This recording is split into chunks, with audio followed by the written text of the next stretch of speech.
بسم الله الرحمن الرحيم الحمد لله نحمده ونستعينه ونستغفره ونؤمن به ونتوكل عليه ونعوذ بالله من شرور أنفسنا ومن سيئات أعمالنا من يهد الله فلا مضل له ومن يضلله فلا هادي له ونشهد أن سيدنا ومولانا محمدا عبده ورسوله اللهم صل على محمد وعلى آل محمد كما صليت على إبراهيم وعلى آل إبراهيم إنك حميد مجيد وبارك على محمد وعلى آل محمد كما باركت على إبراهيم وعلى آل إبراهيم إنك حميد مجيد.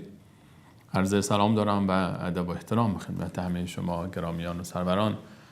امیدوارم هر کجا که هستید در سایه الطاف الله متعال و در تلاوت و تدبر آیات کلام الله مجید هر لحظه و هر روز زندگیتان زیباتر از روزها و لحظات گذشته آن سپری گردد. با شما سروران هستیم با درس دیگر از آیات سوره مبارکه بقره و در امتداد آیات درس‌های گذشته در سوره مبارکه بقره تا آیه 93 رو به همراه شما سروران به تلاوت گرفته بودیم. در این برنامه هم بیاری الله متعال آیات 94 به بعد رو به همراه شما به قرائت خواهیم گرفت و تدبر خواهیم کرد با هم در معانی این آیات عظیم. الله متعال در آیه 94 می‌فرماید اعوذ بالله من الشیطان الرجیم بسم الله الرحمن الرحیم قل إن كانت لكم الدار الآخرة عند الله خالصة من دون الناس فتمنوا الموت إن كنتم صادقين. در ادامه ذکر داستان بنی اسرائیل و حکایت‌های مرتبط به این قوم و ادعاهای آنان یهودیان و مسیحیان، الله متعال برای ما یک موضوع دیگری رو در ادامه مطرح می‌فرماید در آیه 94 و آن ادعای نادرست و ادعای باطل این گروه مبنی بر اینکه فقط ما هستیم که نجات یافتگانیم و ما هستیم که فقط به بهشت می‌رویم. در همین سوره مبارکه بقره در آیه 111 الله متعال می‌فرماید وقالوا لن يدخل الجنة الا من كان هودا او نصارا. و میگفتن هیچ کسی وارد جنت نمی‌شود مگر اینکه یهودی باشد یا مسیحی باشد. یهودیان میگفتن فقط یهودیان به جنت میروند و بهشت میروند و مسیحیان میگفتن فقط مسیحیان به جنت میروند و وارد بهشت میشوند. همچنین الله متعال در سوره مبارکه مائده آیه 18 میفرماید که وقالت اليهود والنصارى نحن ابناء الله و احباؤه. یهودیان و مسیحیان میگفتند ما و میگویند که ما فرزندان الله متعال و دوستان و محبوبان درگاه الهی هستیم. الله متعال در ادامه فرمود قل فلما يعذبكم بذنوبكم بل انتم بشر ممن خلق. پس چرا الله متعال شما را عذاب میکنند به گناهانتان؟ بلکه شما هم انسانی هستید به مانند دیگر انسانها. شما انسانهایی هستید که الله متعال خلق کرده و قانونی که بر شما اجرا می شود به مانند قانونی است که بر دیگران اجرا می شود. و لیس بأمانیکم ولا امانی اهل الكتاب من یعمل سوءا یجز به ولا یجد له من دون الله ولیا ولا نصیرا. نه به آرزوی شماست و نه به آرزوی اهل کتاب. هر کسی که عمل بدی انجام دهد جزای آن را خواهد دید، کیفر آن را خواهد دید و غیر از الله متعال هیچ ولی یاور و نصیری نخواهد داشت. در این آیه 94 الله متعال این موضوع رو مطرح می‌فرماید که ای محمد مصطفی علیه الصلاة و السلام قل بگو ان كانت لكم الدار الآخرة عند الله خالصة من دون الناس. بگو ان كانت لكم الدار الآخرة، اگر برای شماست سرای آخرت عند الله خالصة من دون الناس، اگر به صورت اختصاصی ناز و نعمت بهشت، نعمتهای الله متعال در جنت فقط از آن شماست، اختصاص یافته است فقط برای شما غیر از دیگر انسان‌ها، یعنی فقط شما هستید که به جنت می روید و ناز و نعمت بهشت رو درک می کنید، اگر این گونه است فتمنوا الموت ان کنتم صادقین، اگر شما در این ادعای خود راستگو هستید، اگر واقعا به این یقین کامل دارید و اگر واقعا این گونه است که بهشت فقط از آن شماست، پس آرزوی مرگ کنید اگر شما راست میگویید. اگر شما واقعا مطمئن هستید که انقدر مطمئنید که اختصاص یافته جنت الله متعال، ناز و نعمت بهشت برای شما، پس باید دوست داشته باشید مرگ را، چون مرگ سبب می شود شما زودتر به جنت برسید، زودتر به این بهشتی که منتظر او هستید وارد بشوید. فتمنوا الموت ان کنتم صادقین، آرزوی مرگ کنید اگر شما راست میگویید. این یک تحدی است و یک چالش بود برای کسانی که ادعا می‌کردند آنها وارثان جنت هستند، فقط ما وارد جنت میشویم. الله متعال میفرماید اگر این گونه است که شما واقعا بهشتیان تنها شما هستید، پس باید از مرگ نترسید، باید دوست داشته باشید مرگ رو، زیرا کسی که میداند بعد از مرگ به جنت می رود، خب زودتر دوست دارد تا از این سختی ها و مشکلات دنیا خلاص بشه و برود و در سرای آخرت زندگی بکنه. در ادامه الله متعال میفرماید ولن یتمنوه ابدا، هرگز تمنای مرگ را نمی کنند ابدا، هرگز در این دنیا اینها آرزوی مرگ نمی کنند، هرگز. به صورت عموم حالت آنها این گونه است. یهودیان و مسیحیان با وجود این ادعایی که دارند که تنها خود را بهشتی میپندارند، اما هرگز آرزوی مرگ نمی کنند، هرگز آرزوی مرگ نمی کنند، نمیخواهند که بمیرند، دوست ندارند که بمیرند. ولن یتمنوه ابدا بما قدمت ایدیهم، به خاطر آن اعمالی که پیش فرستادند، به خاطر گناهانی که انجام دادند، به خاطر گناهان گذشته خود قبل از مرگ خوب میدانند که بعد از مرگ وضعیت آنها وضعیت خوبی نخواهد بود.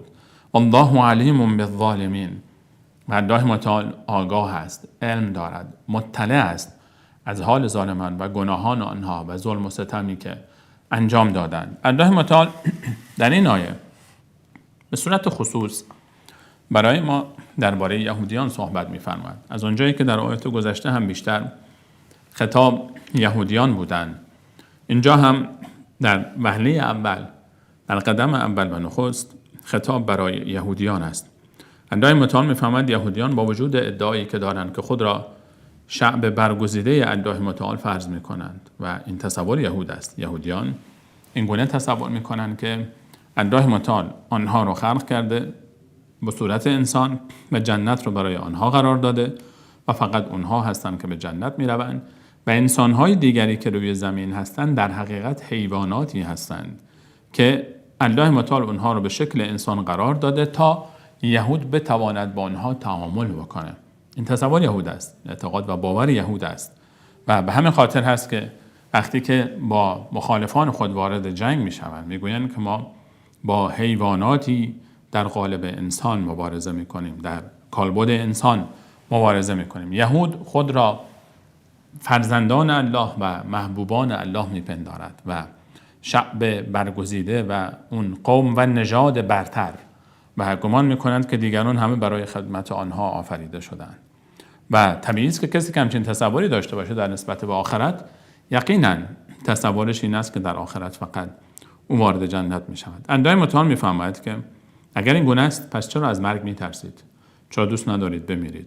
چون خوب می‌دانید که شما انسان‌های گناهکار، فاسق، فاجر، ظالمی هستید و همین که بمیرید با این پرونده شوم روبرو خواهید شد و باید پاسخ آنچه را که انجام دادهید در برابر الله متعال ببینید و پاسخش رو دریافت بکنید و جزای گناهان خود رو خواهید دید. در ادامه الله متعال می‌فرماید وَلَتَجِدَنَّهُمْ أَحْرَصَ النَّاسِ عَلَى حَیَاةٍ، شما حتما، قطعا و یقینا خواهید یافت این عده رو، این یهودیان رو. و لام اینجا در این تعبیر لام تأکید است، لا تجدن، و نون تأکیدی که در آخر آمده، نونی که تشدید دارد، نون تأکید ثقیله گفته می شود و 2 تأکید به حساب می آید در ادبیات عرب. و لا تجدنهم با 3 تا تأکید، حتما، قطعا و یقینا شما یهودیان رو خواهید یافت احراس الناس علی حیات، حریص ترین مردم بر زندگی. این قوم، این طایفه حریص ترین مردم، بیشتر از هر کسی در دنیا حرص دارند که زنده بمانند. ولا تجدنهم احراس الناس، حریص ترین مردم علی حیات. این حیات، کلمه حیات با یک تنوینی به اتمام رسیده است که این تنوین نکره نام دارد و نشانه به این دارد، نشان از این دارد و بر این دلالت دارد که هر گونه زندگی که باشد، اینها رو، یهودیان رو شما حریص‌ترین مردم خواهی یافت برای هر نوع زندگی که باشد. اینها فقط دوست دارن زندگی بکنن، هر زندگی که باشه، ولو زندگی خفت بار، ذلت باری هم که باشد. اینها فقط به دنبال زنده ماندن هستند. هر نوع زندگی که باشد برای اینها مهم نیست، فقط دوست دارن که زنده بمانند. ولا تجدنهم احراس الناس علی حیات، هر نوع زندگی که باشد اینها حریص ترین مردم برای ادامه زندگی و حیات هستند. و من الذین اشرکوا، حتی اینها از کسانی که مشرک هستند نیز در زنده ماندن حریص ترند. و من الذین اشرکوا، اینجا مراد از من الذین اشرکوا در هنگام نزول آیه قرآن کریم، این آیه مشرکان مکه بودند، مشرکانی که آنها هیچ اعتقادی به قیامت نداشتند. میدانید که در مکه مکرمه، مشرکانی که در مکه مکرمه زندگی میکردند، اونها هیچ اعتقاد و باوری به روز قیامت نداشتند و اعتقاد نداشتند که فردا زنده خواهند شد و پس از مردن دوباره حیاتی وجود دارد. و میگفتن ایذا متنا و کنا ترابا و عظاما ائنا لمبعوثون، آیا وقتی که ما مردیم و خاکستر شدیم و خاک شدیم و از بین رفتیم دوباره زنده خواهیم شد. اینها یعنی مردمی که در مکه زندگی میکردن اعتقاد به دوباره زنده شدن نداشتند. ادعای متعال میفرماید یهودیان از کسانی که هیچ اعتقادی به دوباره زنده شدن نداشتند هم بر زندگی دنیا حریص‌ترند. یعنی اینکه اون کسانی که فکر میکردن فقط این دنیا هرچی هست. و من الذین اشرکوا، الذین اشرکوا در این آیه کسانی هستند که اونها هیچ اعتقاد و باوری به دنیای دیگری نداشتن. یعنی اینکه فکر میکنن دنیا فقط همین دنیاست. کسی که فقط به همین دنیا باور داره، خب طبیعتا این انسان باید حریص‌تر باشه برای زندگی دنیا، چون اون بر این باور است، بر این اعتقاد است که اگر من زندگی من تمام شد دیگه پایان من است، من با مرگ از بین میروم و تمام میشوم. کسی که اعتقادی به آخرت نداره اون مرگ رو پایان مسیر خود حساب میکنه. اندر متعال میفهمد یهودیان عجیب است، با وجود اینکه ادعای بهتری دارند و ادعای این دارند که به بهشت میروند و بهشت فقط برای آنهاست، اعتقاد به این دارند که دیگر دنیای دیگری هست، سرای دیگری هست و بهشت رو هم مخصوص خود میدانند و احساس میکنند که دیگران اصلا ایمان دارند، این باورشون هست که غیر از اونها کسی دیگری به بهشت نمیرود. با این وجود نه آرزوی مرگ میکنن، نه دوست دارن بمیرن و حاضرن هر نوع زندگی رو در دنیا داشته باشن تا نمیرن. و بلکه وقتی که اینها رو مقایسه میکنیم با کسی که اصلا اعتقادی به آخرت نداره، اینها بسیار حریص‌ترن نسبت به زندگی از اون کسی که هیچ اعتقاد و باوری به آخرت ندارد. و من الذین اشرکوا ولتجدنهم احراس الناس علی حیاة. و من الذین اشرکوا، یهودیان رو حریص‌ترین مردم در زنده ماندن میبینی، حتی از کسانی که مشرک هستند و هیچ اعتقادی به آخرت ندارن. از اونها هم اینها برای زنده ماندن حریص‌ترند، تلاش میکنن زنده بمانند. یک تعبیر دیگر در این آیه، یک تفسیر دیگر این هست که اینها رو حریص‌ترین مردم میابی در زندگی دنیا اینجا معنی رو تمام بکنیم. و من الذین اشرکوا و کسانی که مشرک هستند، یود احدهم دوست دارد یکی از آنها، یعنی اینجا احدهم رو به مشرکین برگردانیم، و از مشرکان کسانی هستند که دوست دارند لو یعمر 1000 سنه که عمر بکنند 1000 سال. اگه دی از مشرکان هستند که 1000 سال رو عمر بکنند، دوست دارند که 1000 سال رو هم عمر بکنند. برداشت اول از این آیه این بود که یهودیان در زندگی دنیا دوست دارند که در زندگی دنیا زنده بمانند، حتی بیشتر از مشرکان هم دوست دارند که زنده بمانند. یود احدهم، برداشت اول اینه که یهودیان دوست دارند، یکی از یهود، هر کدام از یهودیان دوست دارند لو یعمر 1000 سنه که عمر بکنند 1000 سال. هر یهودی دوست دارد که 1000 سال عمر بکند، یعنی علاقه او به زندگی دنیا چنان زیاده است، حتی بیشتر از مشرکان، که دوست دارد 1000 سال رو عمر بکند. این یک برداشت از آیه است. برداشت دیگر این است که ولتجدنهم احرص الناس علی حیات، شما اونها را حریص‌ترین مردم بر زندگی می‌بینید، هر زندگی که باشد. اینجا معنا رو متوقف بکنیم، این جمله تمام بشه. و من الذین اشرکوا یود احدهم لو یعمر 1000 سنه، و همچنین غیر از یهودیان مشرکانی هم هستند که اعتقاد به آخرت ندارند و آنها دوست دارند که 1000 سال هم زنده بمانند. این معنای دوم، یعنی برداشت دوم. و برداشت اول از این آیه راجح تر است، همان برداشتی که ما هر دو بخش رو مرتبط بدانیم به یهود. ولتجدنهم احرص الناس علی حیات و من الذین اشرکوا، شما حریص‌ترین انسان‌ها روی زمین یهودیان رو می‌یابید برای زنده ماندن، حتی بیشتر از مشرکان دوست دارند که زنده بمانند. یود احدهم لو یعمر 1000 سنه، هر یک از یهودیان دوست دارد تا 1000 سال عمر بکند. و ما هو بمزحزحه من العذاب ان یعمر، ولو اینکه هر کدام از اینها 1000 سال هم عمر بکنند، باز هم این 1000 سال عمر نمیتواند تا او را برهاند، نجات بدهد، من العذاب، از عذاب الهی در روز قیامت، ان یعمر، اگر عمر بکند. هر چقدر که عمر انسان در این دنیا طولانی باشد، باز هم یک روزی خواهد مرد. مرگ حقیقتی است که هیچ منکری در روی زمین ندارد. هیچ کسی منکر این حقیقت نیست که یک روزی میمیرد و همه ما انسان ها بلا استثناء این حقیقت رو قبول داریم که یک روزی میمیریم. طول عمر اگر با عبادت الله متعال باشد، در مسیر رضایت الله متعال باشد، چیز خوبی است.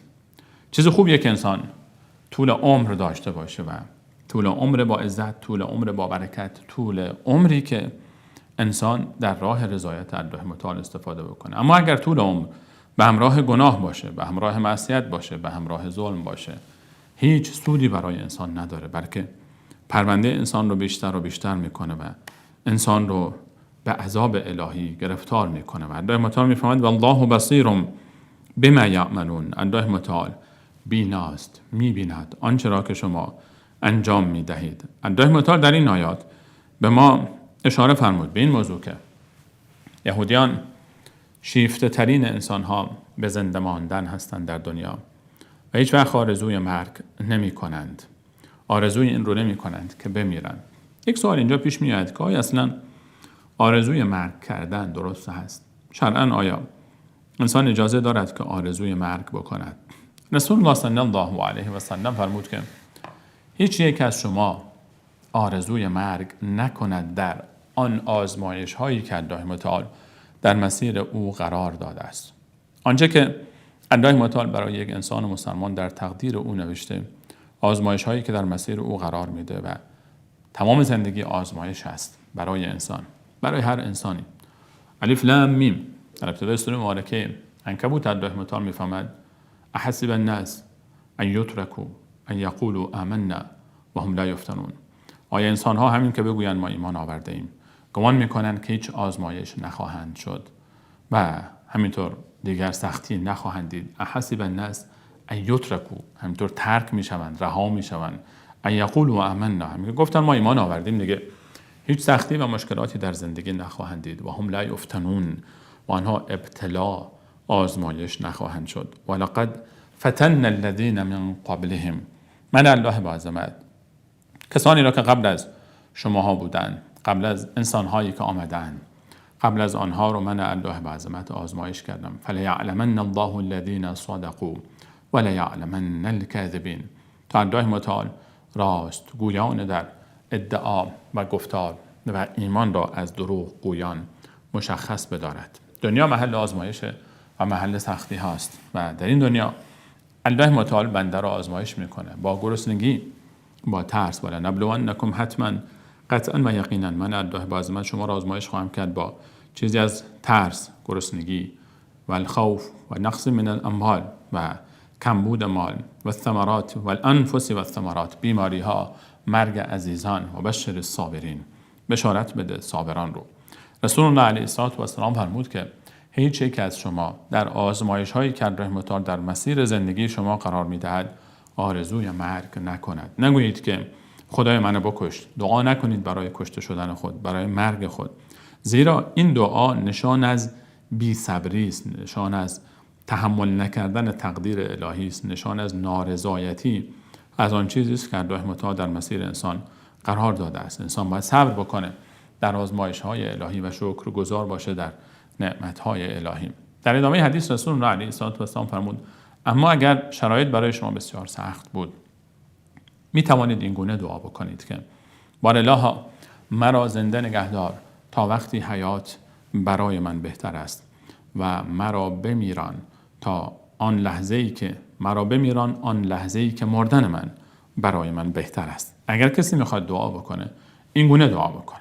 اگر کسی میخواد دعا بکنه که بار الله تا وقتی که زنده ماندن به نفع من است، به خیر و صلاح من است، مرا زنده نگهدار، و هر زمانی که مردن به نفع من است و خیر و صلاح من، مرا در آن لحظه بمیران و از دنیا ببر. وگرنه دعای مرگ کردن، آرزوی مرگ کردن درست نیست. اما اینجا در مقام بحث و مناظره، برخی از مفسرین گفتن اینجا اصلا در مقام مباهله این آیه نازل شده است. یعنی اینکه رسول الله صلی الله علیه و سلم آنها رو دعوت کرد، گفت اگر واقعا این گونه است که شما میگویید که جنت از آن شماست و فقط شما به جنت میروید، بیایید با هم مباهله میکنیم. مباهله چیست؟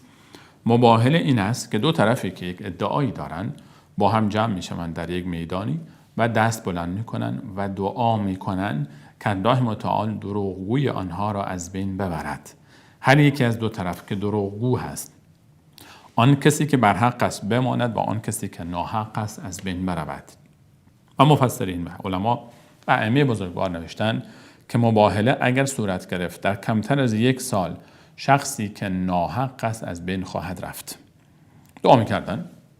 در سوره مبارکه آل عمران ما این رو داریم که رسول الله علیه السلام با کسانی از مسیحیان نجران، منطقه نجران آمدن و با رسول الله صلی الله علیه و سلم وارد مناظره و مباحثه شدن و خود را برحق می‌دانستند و کار به مباهله کشید. یعنی می‌نشستن بنشینن و دعا بکنن و بگوین که هر کسی که دروغگو است دعا بکنن الله متعال لعنت خود را بر او نازل گرداند. الله متعال می‌فرماید به اونها بگو در آیه 61 سوره مبارکه آل عمران تعالوا ندعو ابناءنا و ابناءکم و نساءنا و نساءکم و انفسنا و انفسکم ثم نبتهل فنجعل لعنت الله علی الکاذبین.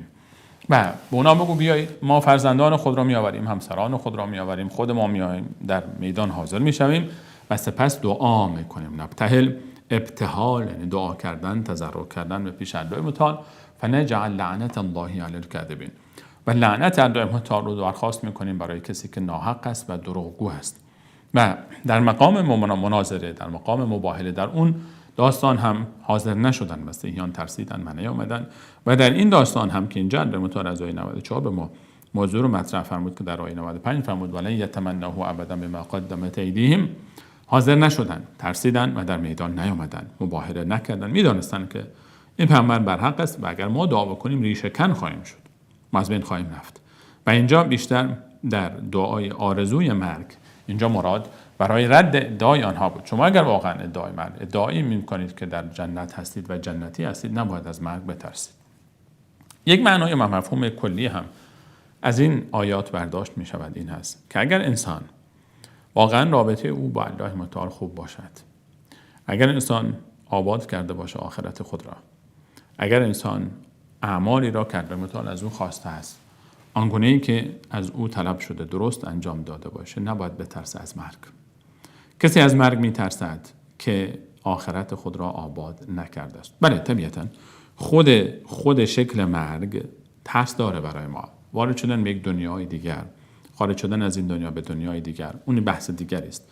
اما این که انسان از بعد از مرگ هم بترسد، از ملاقات با الله متعال هم بترسد، این نشانه خوبی نیست برای یک انسان مسلمان.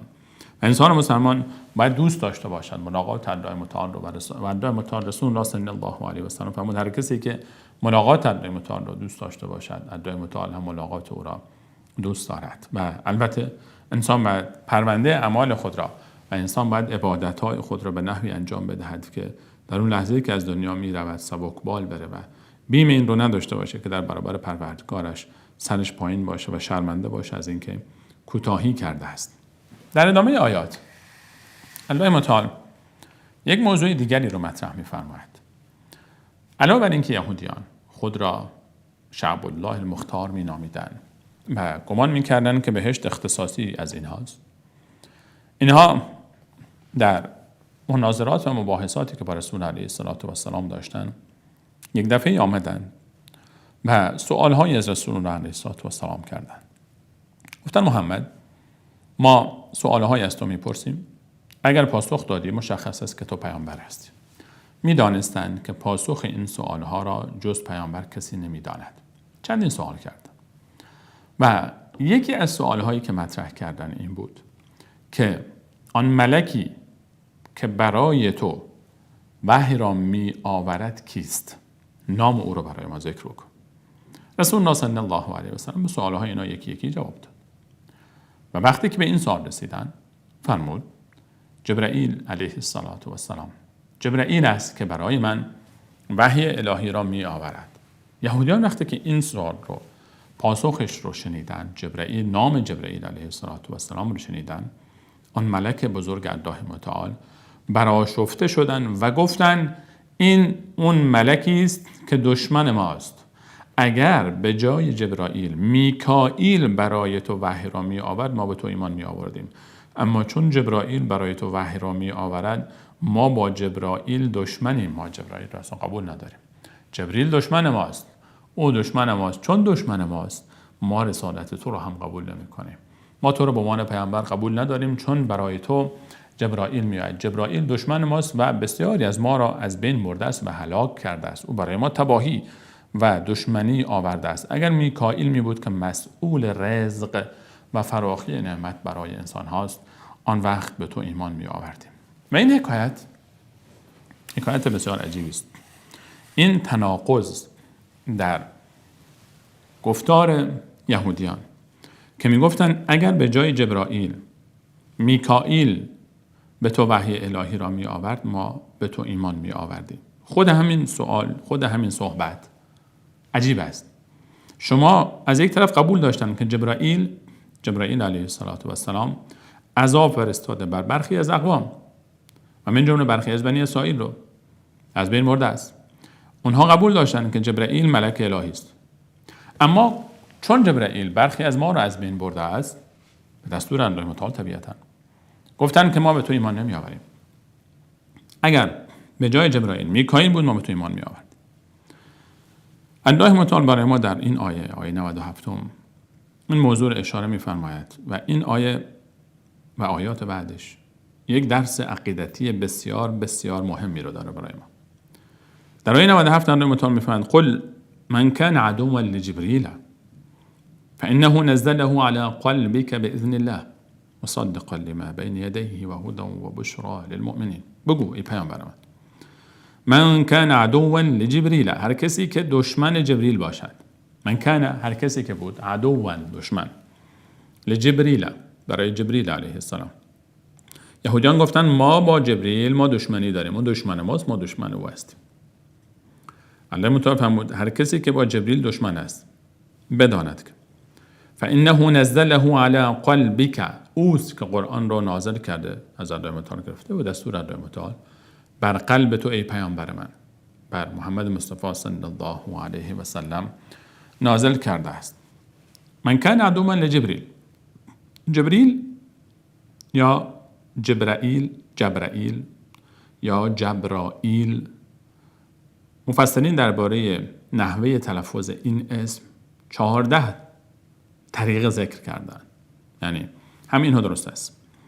این اسم در اصل یک اسم عبری است، عربی نیست، عبری است. زبان تورات و زبان انجیل عبری بوده است، زبانی که تورات با آن نازل شده و زبانی که انجیل با آن نازل شده است. در لغت عبری جبریل ایل در لغت عبری به معنای اله است یا الله، خدا به فارسی. و جبریل، برخی جبریل رو گفتن جبریل، جبر به معنای عبد است، برای گفتن قوت است. جبرائیل، میکائیل، اسرائیل، اینها همه کلماتی هستند که عبری هستند و به معنای عبدالله است. جبرائیل یک چیزی مثل عبدالله است. میکائیل، اسرائیل، اسرافیل، همه اینها همین معنی رو و نزدیک همین معنی هستند. و در خود تلفظ کلمه جبریل اینجا جبریل آمده، جبریل و جبرائیل، جبرائیل، جبریل، همه این تلفظ ها درست است، یعنی همه اینها درست است. حالا چه بگوییم جبریل، چه بگوییم جبرائیل، چه بگوییم جبریل، جبرائیل یا جبرین، حتی جبرین، اینها هم برای اسم جبرائیل علیه السلام استفاده شده و همینها درست است. ولی اگر جای قرآن کریم جبریل استفاده کرده، جبریل، جبریل، جبرائیل، جبرائیل، جبرائیل، همینها درست است. جبرائیل علیه السلام از بزرگترین ملائکه الله متعال است که در آیات گذشته در آیه 87 الله متعال با تعبیر روح القدس از ایشان یاد کرد. روح الامین، روح القدس از بزرگترین ملائکه الله متعال است که مأمور ارسال وحی الهی به پیامبران الهی بوده است در طول تاریخ رسالت انبیای الهی. رسول الله صلی الله علیه و سلم بسیار دوست داشت ایشون رو و حتی وقتی که می آمد و می رفت مدتی نمی آمد، رسول الله علیه السلام بسیار دلتنگ می شد برای ایشان و یک روزی به جبرائیل علیه السلام فرمود که جبرائیل، نمی شود که بیشتر بیایی دیدن ما، بیشتر تو رو ببینم، اگر امکان دارد که این فاصله رفت و آمدهای خود رو کمتر بکنیم، من تو رو بیشتر ببینم. علاقمند بود. رسول الله علیه السلام بسیار دوست داشت ایشون رو، زیرا که از همون ابتدا در غیر از اینکه آیات وحی رو نازل میکرد، خود جبرائیل علیه السلام رو به شکل اصلی به اون صورت ملکی دید رسول الله علیه السلام در آغاز وحی در مکه مکرمه.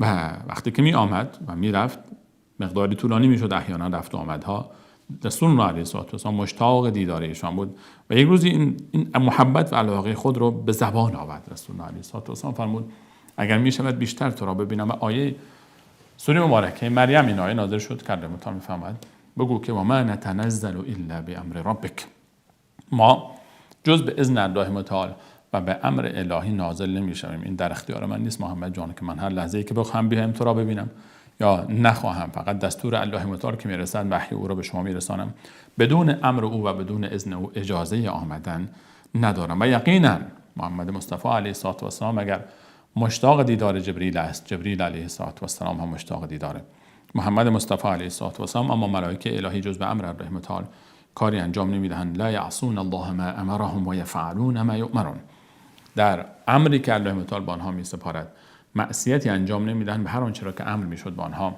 انجام میدادند.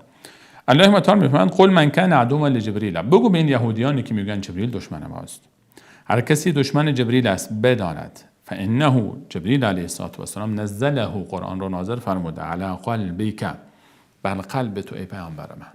قرآن جای او قلب است، قرآن جای او در قلب است. قلب است که با قرآن انس میگیره، قلب است که با قرآن علاقه پیدا میکنه، قلب است که قرآن رو دوست داره، قلب است که با قرآن شفا پیدا میکنه، با قرآن تداوی میشه، با قرآن علاج پیدا میکنه. قلب است که با قرآن انس میگیره، با قرآن در قرآن تفکر میکنه، تدبر میکنه. این قلب است که در برابر قرآن تسلیم میشه، این قلب است که خود رو با قرآن جلا میده. ایها الناس، در سوره مبارکه یونس الله متعال میفرماید آیه 58 یا ایها الناس آیه 57 و 58 ادامهش هست. باز ادامه موضوع یا ایها الناس قد جاءتكم موعظة من ربكم، ای انسان ها برای شما پندی از جانب الله متعال آمده است. قرآن کریم قد جاءتكم موعظة من ربكم و شفاء لما في الصدور، و شفایی است برای آنچه در داخل سینه های شماست، برای قلب های شما. و در سوره مبارکه اسلامی فرمود و ننزل من القرآن ما هو شفاء و رحمت للمؤمنین، قرآن مایه شفاست، رحمت است برای مؤمنان. قلب است که لذت میبره از قرآن کریم. هر کسی که قلب او پاک است، صاف است از بیماری نفاق، از حقد، از کینه، از حب شهوت، از حب بدعت، از حب گناه، این قلب لذت میبره وقتی قرآن میخواند، وقتی قرآن میشنود، وقتی قرآن تلاوت میشه. اگر انسانی از شنیدن قرآن کریم متأثر نمیشود، اگر دوست ندارد قرآن بشنود، قرآن بخواند، قرآن تلاوت کند، تدبر کند در قرآن کریم، باید به قلب خود مراجعه کند. زیرا الله متعال میفرماید انما المؤمنون الذين اذا ذكر الله وجلت قلوبهم، مؤمنان کسانی هستند که وقتی نام الله متعال ذکر می شود، یاد الله متعال می شود، کلام الله متعال برای آنها خوانده می شود، وجلت قلوبهم، قلب‌های آنها به حرکت می افتد. این قلب است که اگر اصلاح شد کل بدن اصلاح می شود. رسول الله علیه السلام فرمود در بدن یک تکه گوشتی است که اگر این تکه گوشت اصلاح شد کل بدن اصلاح می شود و اگر این فاسد شد بدن رو فاسد می کنه. سلطان اعضای بدن قلب است. همونطوری که در جسم ما اگر قلب ما از کار بیفتد جسم ما از کار میافتد، در روح ما هم اگر قلب ما مرده باشد روح ما مرده است. بسیاری از انسانها قلب آنها مرده است، روح آنها مرده است. اینها مرده های متحرکی هستند که گمان میکنند زندن. او من کان میتا، الله متعال تعبیر میکنه برای کسانی که قلب آنها مرده است که اینها انسانهای مرده ای هستند. قلب است که محل قرار گرفتن و استقرار قرآن کریم است. اگر رابطه ما با قرآن کریم خوب نیست، اگر تلاوت نمی کنیم، اگر تفکر و تدبر نمی کنیم، اگر از دستوراتش اطاعت نمی کنیم، اگر قرآن دستور زندگی ما نیست، اگر با قرآن خود را شفا نمی دهیم، اگر قرآن را یاد نمی گیریم، اگر قرآن را یاد نمی دهیم، اگر برای ما آنچه که به قرآن مرتبط است زیاد اهمیتی ندارد، در اولویت کار ما قرار ندارد، به خاطر این است که آن خانه‌ای که جای قرآن است آباد نیست، ویران است. آن قلب است که ویران شده است.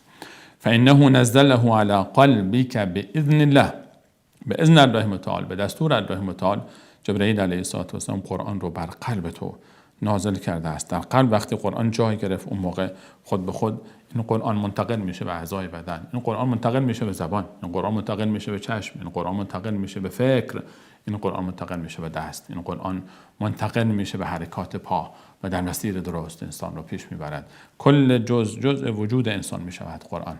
و این همون چیزی است که ام المؤمنین عایشه رضی الله عنها وقتی از ایشان پرسیدند که رسول الله صلی الله علیه و سلم رو برای ما توصیف کن، فرمود کان خلقه القرآن. رسول الله صلی الله علیه و سلم یک قرآن متحرک بود، یک قرآن بود که حرکت میکرد. شما وقتی رسول الله علیه و سلم رو میدیدید انگار که قرآن است درباره حرکت میکند در بین مردم. رسول الله علیه و سلم عمل به قرآن بود و قرآن علم رسول الله صلی الله علیه و سلم. فإنه نزله على قلبك بإذن الله مصدقا لما بین یده، تصدیق کننده است. قرآن نازل شده، جبرئیل علیه السلام قرآن رو با خود آورده، قرآنی که تصدیق کننده آن چیزی است که قبل از او آمده است. تورات، انجیل، اصل تورات رو، اصل انجیل رو، اصل کتاب‌های آسمانی که گذشته آمده، صحف ابراهیم، صحف موسی و زبور داوود علیه السلام، همه اینها رو قرآن و کتاب‌های دیگری که ما نام‌های آنها را نمی‌دانیم و آمده اند، همه اونها رو تایید می‌کنند و تصدیق می‌کنند. مصدقا لما بین یدیه و هدی، هدایت است، چراغ راه است، برنامه زندگی است، دستور خوشبختی است. و بشری للمؤمنین، بشارتی است برای مؤمنان، بشارت است برای کسی که مؤمن است، برای کسی که ایمان دارد. اولا هر کسی که دشمن جبرئیل علیه السلام است بداند که جبرئیل قرآن را آورده است. جبرئیل قرآن را آورده است. قل نزله روح القدس من ربك بالحق. بگو روح القدس، آن روح پاک، آن روح مطهر، آن روح نازنین، آن روح امین، آن امین آسمان قرآن رو به امین روی زمین آورده است و رسانده است. این ذاتی که الله متعال او رو انتخاب کرده برای رساندن کتاب خود و کلام خود، آخرین کتاب آسمانی، و برای کلام خود انتخاب کرده، مگر می شود که این ذات بد باشد؟ این ذات نازنین به والله چقدر مشتاقیم تا جبرئیل علیه السلام رو با اون عظمتش مشاهده بکنیم، رسول الله صلی الله علیه و سلم رو چشم در چشمان نازنینش بیاندازیم و از همه مهمتر ذات الله متعال رو در روز قیامت مشاهده بکنیم. الله متعال میفرماید که اولا هر کسی که دشمن جبرئیل است بداند که دشمن قرآن است، بداند که دشمن محمد مصطفی علیه السلام است. و در آیه بعد میفرماید صراحتا من کان عدوا لله، من کان عدوا لله و ملائکته و رسله و جبریل و میکائیل فان الله عدو للکافرین. پس بدانید هر کسی که دشمن است، من کان عدوا لله، هر کسی که دشمن الله با عظمت است. یک عده‌ای از انسانهای بیچاره‌ای که دشمن الله با عظمت هستند. چه بدبخت است کسی که دشمن الله است، چه بیچاره است کسی که دشمن خالق خود است. وقتی ما درباره فرزندانی صحبت می‌کنیم که دشمن پدر و مادر خود هستند، چه انسان‌های بدی هستند. هیچ انسانی فرزندی را که دشمن پدر و مادر خود شده است، نه پدر و مادر ظالم، نه پدر و مادر جاهل، نه پدر و مادر کافر، پدر و مادر صالح، خیرخواه، عالم، حکیم، مهربان، عادل، دلسوز. اگر فرزندی دشمن همچین پدر و مادری باشد، جز حماقت، جز نادانی، چی میتوان گفت برای این فرزند؟ وقتی که حکایت یک فرزند در برابر یک پدر و مادر خوب این گونه است، بدرفتاری یک فرزند در برابر پدر و مادر خوب رو هیچ انسان عاقلی نمیتواند بپذیرد، تمجید کند، تأیید کند. چگونه میتوان رفتار یک انسان رو، دشمنی یک انسان رو در برابر خالق او که میلیون‌ها مرتبه از پدر و مادر او بالاتر است، ولله المثل الاعلی، مثال الله با عظمت بالاتر از آن چیزی است که بشود او رو قیاس کرد با پدر و مادرت، خیلی بالاتر از آن است، جای قیاس نیست اصلا. حال وقتی یک بنده‌ای در برابر پروردگار خود دشمنی بکنه با او، تمسخر بکنه خدای خود رو، خالق خود رو، یا ایها الانسان ما غرک بربک الکریم، چی سبب شده که تو مغرور میشی در برابر پروردگارت؟ به چی مینازی؟ به چه چیز خود مینازی؟ الم یکن نطفة من منی یمنا، تو همون نطفه‌ای نبودی که دیروز از بدن پدرت وقتی خارج شد یک نطفه بدبوی متعفنی که وقتی از بدن خارج می شود بر صاحب نطفه غسل واجب می گردد. یک نطفه بدبو بودی در آغاز، الان هم در شکم خود چیزی رو حمل می کنی که پشت در بسته او رو تخلیه می کنی. وقتی که مردی بوی تعفن جنازه تو عزیزترین افراد تو رو هم آزار می دهد. وقتی مردی حتی عزیزترین افراد تو، کسی که عاشق تو هست، یک روز نمیتونه جنازه تو رو تحمل بکنه و تو رو دفن میکنه. به چه مینازی؟ به چه مینازی؟ به چه مینازی؟ به ثروتی که در یک لحظه از تو خواهد گرفت الله متعال، به جمالی که در یک لحظه اگر بخواهد او رو از تو خواهد گرفت. به چه مینازی؟ چی سبب شده در برابر پروردگار خودت بیست؟ من کان عدوا لله، دشمنی با الله، دشمنی با الله. عده‌ای در برابر الله حاضر نیستن سرخم بکنن. چرا؟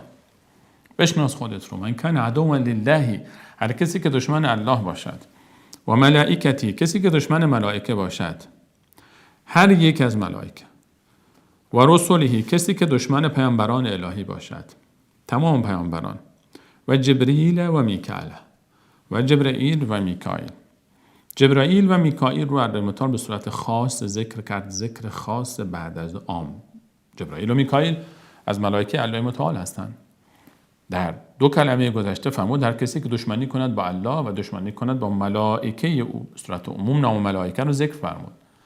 اینجا ذکر نام ملائکه در ابتدا و ذکر نام دو ملک جبرائیل و میکائیل بعد از ذکر نام ملائکه ذکر خاص بعد از عام است.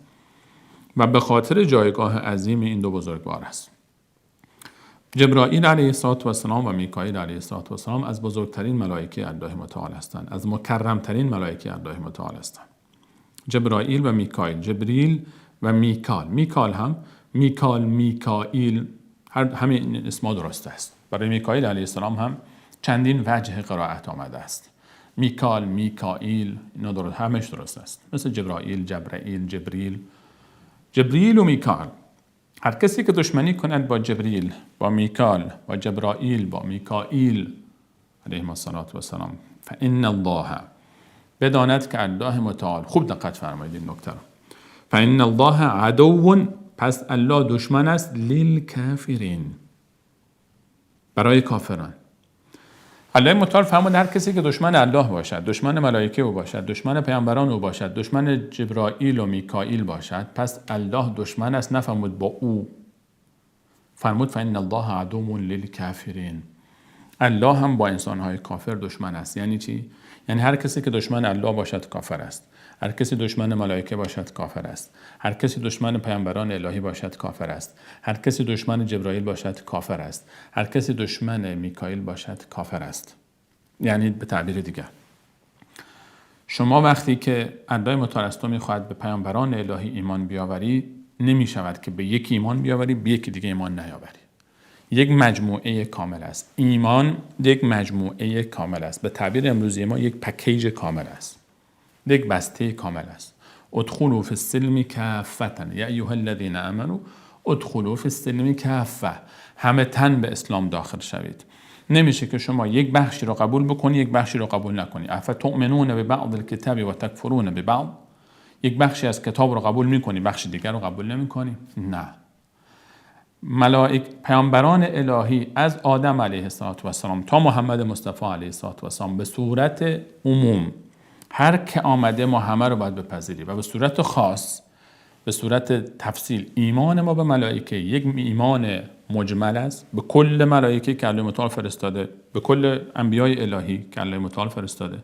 ایمان ما به انبیا یک ایمان مجمل است و یک ایمان تفصیلی تمام انبیایی که نامونها ذکر شد، تک تک اونها. ایمان کلی به تمام انبیایی که الله متعال فرستاده ما بسیاری از آنها را نمیشناسیم و ایمان تفصیلی به تک تک انبیایی که الله متعال نام آنها را ذکر کرد. هر کسی که نبوت یکی از پیامبران الهی را قبول نداشته باشد کافر است، زیرا انکار یکی به معنای انکار همه آنهاست. اینها چون همه ید واحد هستند، رسالت اینها هم مثل هم است. کلیات رسالت، اصول اعتقاد، اصول عبادات و اصول اخلاق در رسالت همه انبیاء الهی یکی بوده است. شما یکی رو که تکذیب کنی همه رو تکذیب کردی، چون این الدین عند الله الاسلام. رد کردن یکی به منزله رد کردن همه است. همونطور که الله متعال درباره قوم عاد و قوم هود و قوم عاد و قوم ثمود و قوم نوح علیهم السلام میفرماید که کذبت عاد و المرسلین، عاد مرسلین پیامبران رو تکذیب کردن در حالی که فقط یک پیامبر رو تکذیب کردن. قوم عاد فقط حضرت هود رو تکذیب کردن، فقط یک پیامبر داشتن، اما الله متعال میفرماید همه پیامبران رو تکذیب کردن، چون تکذیب یکی به معنای تکذیب همه است. کذبت قوم نوح المرسلین، الله متعال میفرماید قوم نوح پیامبران الهی رو تکذیب کردن در حالی که یک پیامبر بیشتر نیامد بود به سراغ آنها و نوح علیه السلام بود آن پیامبر. انکار نوح علیه السلام به منزله انکار تمام انبیاء الهی است. همین تعبیر رو الله متعال برای همه دارد. شما وقتی که یک پیامبر رو قبول نکردی انگار تمام انبیا رو قبول نکردی. این نمی شود. کسانی که میگن آقا فلانی خب موسی علیه السلام رو قبول داره، عیسی رو چی؟ محمد مصطفی رو چی؟ آیا قبول دارد؟ آقا فلانی همه رو قبول داره، خب فقط محمد مصطفی رو قبول نداره، خب کافر است. یکی رو هم که قبول نکنه کافر است.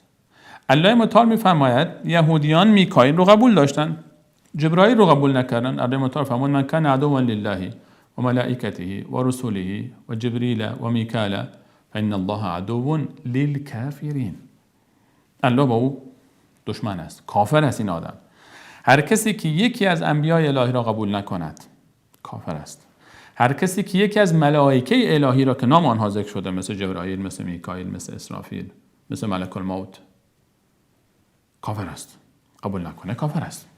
البته اسم اسرائیل درباره ملک الموت، خود کلمه اسرائیل در کتاب و حدیث صحیح رسول علیه الصلاه و السلام و در قرآن ذکر نشده، به عنوان ملک الموت ذکر شده و در حدیث صحیح رسول علیه الصلاه و السلام نام عزرائیل ذکر نشده است. در روایت‌های صحیح به ملک موت، فرشته مرگ، نامش ملک الموت است. عزرائیل اسمی نیست که ثابت شده باشد.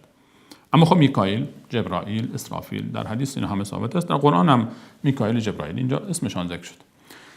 این آیه به ما میگوید ایمان به همه انبیای الهی شرط ایمان است. اگر کسی بگوید لوط علیه السلام پیامبر نبود است، کافر است، چون قرآن میفهمد پیامبر بود است. انکار آیات قرآن است، کافر میشه. کسی محمد مصطفی رو قبول نکنه به عنوان پیامبر، همه رو قبول داشته باشه، کافر است. محمد مصطفی رو قبول داشته باشه اما بگه موسی پیامبر نبود است، کافر میشود، چون قرآن میگوید پیامبر بود است. عیسی علیه السلام رو به عنوان پیامبر قبول نداشته باشد، کافر است، چون قرآن میگوید پیامبر بود است.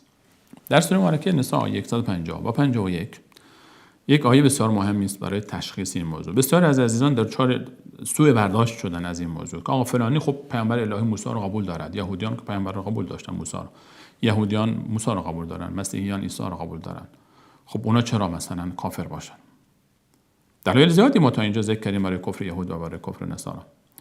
الله متعال در 150 سوره مبارکه نساء میفرماید ان الذين يكفرون بالله و رسله، کسانی که کافر میشن به الله و پیامبرانش، و یریدون ان یفرقوا بین الله و رسله، و میخواهند که تفرقه بیاندازن بین الله متعال و پیامبرانش، یک پیامبر رو قبول کنن یکی رو قبول نکنن. و یقولون نؤمن ببعض و نکفر ببعض، و میگن به برخی ایمان میآوریم به برخی ایمان نمیآوریم. مثل یهود میگفتن جبرائیل رو قبول نداریم، میکائیل رو قبول داریم، موسی رو قبول داریم، محمد رو قبول نداریم، تورات رو قبول داریم، قرآن رو قبول نداریم. و یریدون و یقولون نؤمن ببعض و نکفر ببعض، برخی رو قبول داریم برخی رو قبول نداریم. و یریدون ان یتخذوا بین ذلک سبیلا، میخوان یک راه دیگری برای خودشون پیدا بکنن خلاف آن چیزی که الله متعال فرموده تمام راه انبیا، راه تمام انبیا و ملائکه، راه دیگری پیدا کنن که برخی رو قبول داشته باشن برخی رو قبول نداشته باشن. اولئک هم الکافرون حقا، اینا کافران حقیقی همینا هستن، اینا کافر هستن. این کلام الله متعال است. آیه 150 و 151 سوره مبارکه نساء. دین، اعتقاد، باور تجزیه پذیر نیست. نمی شود که یک بخشی از دین رو کسی قبول کنه بخش دیگر رو قبول نکنه. دین یک مجموعه کامل است. ایمان، ارکان ایمان یک مجموعه کامل است. رسالت انبیای الهی یک مجموعه کامل است. کسی یک پیامبر رو قبول نداشته باشه کافر است. یک ملک رو قبول نداشته باشه کافر است. یک کتاب آسمانی رو قبول نداشته باشه کافر است. کلام الله متعال است. قل من کان عدوا لجبریل، دشمنی با جبریل شروع شد. در آیه بعد فرمود من کان عدوا لله و ملائکته و رسوله و جبریل و میکائیل، هر کسی با الله، با یکی از پیامبران الهی، با یکی از ملائکه الهی به مانند جبرائیل و میکائیل دشمنی داشته باشد فإن الله عدو للکافرین، الله دشمن کافران است. یعنی کسی که با یکی از اینها دشمنی کنه کافر است و الله با او دشمنی میکنه. شما کسی که الله رو قبول داشت پیامبرانش رو همه رو باید قبول بکنه، کتاب‌های او رو همه رو باید قبول بکنه. بله تورات تحریف شده، قرآن میفهمد، ما اصل تورات رو قبول داریم. کتاب فعلی که تورات است نمیگیم این همش تورات است، چون تحریف شده، قرآن میفهمد تحریف شده. انجیل اصلش رو ما قبول داریم. آنچه که امروز 5 تا انجیل هست خب خود 5 تا دلیل بر تحریف است. این رو کسی نگه خب شما چرا تورات و انجیل رو قبول نداریم؟ ما اصل تورات رو قبول داریم، اصل انجیل رو قبول داریم، رسالت تمام انبیا الهی رو قبول داریم. والله خاک پای عیسی علیه السلام رو سر می چشم خود خواهیم کرد. خاک پای موسی علیه السلام رو سر می چشم خود خواهیم کرد. همه رو قبول داریم. همه انبیا الهی هستن. آمن الرسول بما انزل الیه من ربه والمؤمنون كل آمن بالله و ملائکته و کتبه و رسله لا نفرق بین احد من رسله. بین هیچ کدوم از پیامبران ما فرق نمیگذاریم. اما کسی که فرق میگذارد کافر است. این موضوع تجزیه پذیر نیست. همه اینها رو باید قبول بکن. رسول الله را کسی قبول کرد قرآن رو قبول کنه، قرآن رو قبول کرد و سنت رسول الله رو قبول بکن. سنت نمیشه که قرآن رو قبول بکنه سنت رو قبول نکن، چون قرآن میفهمد ما اتاکم الرسول فخذوه و ما نهاکم عنه فانتهوا. هر چی رسول به شما داده قبول کنید، هر چی که من کرده من کنید. من یطع الرسول فقد اطاع الله. هر کسی که از رسول الله اطاعت کنه از الله اطاعت کنه. خب رسول الله را چطور اطاعت میکنیم شما؟ از سنت او. نمیشه که قرآن رو قبول بکنی سنتش رو قبول نکنی. نمیشه که شما رسول الله رو قبول بکنی، صحابه رسول الله رو قبول نکنی. چون قرآن صحابه رو اومده برای ما به عنوان ملاک و معیار ایمان اونها رو به عنوان ایمان قرار داد. والذین اتبعوهم باحسان والسابقون الاولون من المهاجرین والانصار. در آیه 100 سوره توبه. سبقت گیرندگان اولیه در ایمان که همان مهاجرون و انصار هستند. والذین اتبعوهم باحسان، و کسانی که از آنها، از مهاجرین و از انصار، صحابه رسول الله علیه الصلاه و السلام، به نیکی پیروی کنند، رضی الله عنهم و رضوا عنه. الله متعال از آنها راضی است و آنها از الله متعال راضی هستند و برای آنها جنت ها آماده کرده، باغ ها آماده کرده، تجری تحت الانهار، از فرودست آنها نهرها جاری است و این خوشبختی بزرگ است. الله متعال برای ما این موضوع رو اشاره می‌فرماید که این موضوع رو مواظب باشید. دین تجزیه پذیر نیست. اصول ایمان تجزیه پذیر نیستن که به یک پیامبر قبول کنی، یک رو قبول نکنی، یک کتابی رو قبول کنی، یک رو قبول نکنی. نه، همه رو باید قبول بکن. در ادامه الله متعال می‌فرماید ولقد انزلنا الیک آیات بینات. من الله بازمت. و این آیه هم خب دلیل دیگری بر کفر یهود است، چون اونها دشمنی داشتن با جبرئیل علیه السلام. هر کسی با جبرئیل دشمنی داشته باشه صراحتاً الله متعال می‌فرماید کافر است. ولقد انزلنا الیک آیات بینات. من الله بازمت برای تو آیات بسیار واضحی رو فرستاد. خیلی واضح است، مشخص است همه چی. و ما یکفر بها الا الفاسقون. اما فقط کسانی کافر میشوند به این آیات که فاسقن، از راه بدر رفتن، گناه میکنن. انسانی که فاسق است طبیعتش اینه که قبول نمیکنه. طبیعی است که قبول نکنه. چون اگر قبول بکنه فسق و فجورش رو چیکار کنه؟ اگر قبول بکنه فسق و فجورش رو چیکار بکنه؟ او کلما عاهد و عهدا. الله متعال باز دوباره خطاب به یهود میفرماید او کلما عاهد و عهدا. آیا هر وقت اینها عهد و پیمان میبندن نبذه فریق منهم، یک عده‌ای از آنها این پیمان رو پشت سر میاندازن، رها میکنن، ترکش میکنن. بل اکثرهم لا یؤمنون. حقیقت این است که اکثر اینها اصلا ایمان ندارن، باور ندارن، نه به تورات، نه به موسی علیه السلام، نه به انجیل و نه به عیسی علیه السلام. اینها هیچ باوری ندارن برخلاف آنچه که اینها ادعا میکنن. در ادامه الله متعال باز برای ما بسیار موضوع مهمی را اشاره می‌فرماید در آیات 101 و 102 که این یهودیان حتی تورات رو الله متعال می‌فرماید پشت سر انداختن. حتی توراتی که دست آنها بود بعد از تحریف حتی همون رو هم قبول نکردن و رفتن به دنبال شیطان و شیطان پرستی و به دنبال سحر و جادو. این حکایت بسیار عجیبی است که الله متعال برای ما در آیات بعدی از آن یاد می‌کند که فکر نکنید که یهود تورات رو هم احترام گذاشتن، تورات رو هم پشت سر انداختن و رفتن به سراغ شیطان و شیطان پرستی و سحر و جادو و بحث‌های بسیار مهمی رو در دو آیه پیش رو برای ما در آیه 101 و 2 و 3 الله متعال اشاره می‌فرماید که در برنامه بعد به آن خواهیم پرداخت. از الله متعال می‌خوایم به ما و شما فهم صحیح آیات کلام الله مجید و توفیق عمل خالصانه و استقامت بر این مسیر تا آخرین لحظه حیات و حسن خاتمه رو نصیب فرماید. همه گذشتگان من شما رو بیامرزد و تا دیدار دیگر هم به شما صبران به الله متعال میسپارم. الله یار و نگهدارتان باد.